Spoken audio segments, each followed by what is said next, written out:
ఇంకొక చెల్లి ఎలుకల మందు కలుపుకుందంట. ఇది నిజమే, ఆమె చెప్పింది, నాకేం తెలుసు. ఆ రోజు నైట్ ఇక్కడ క్యాసెట్ రిలీజ్ అయింది శాంత్ నగర్లో. వాళ్ళ ఇంటి పక్కోళ్ళు పాటలు పెట్టుకున్నారు.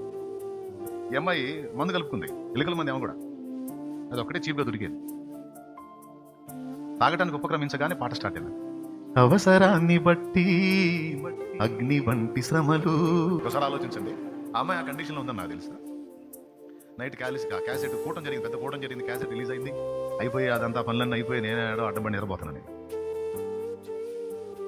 నాకు ఆ పదాలు ఇచ్చింది ఆయన, ఆ పాట నా చేత పాడించింది ఆయన, ఆ పాట ఆ ఇంటోళ్ళు తీసుకెళ్లేటట్టు చేసింది ఆయన, ఆ పక్కింటి బిడ్డ చావకుండా ఆ క్షణాన ఆ పాటను ఉపయోగించి కాపాడింది ఆయన.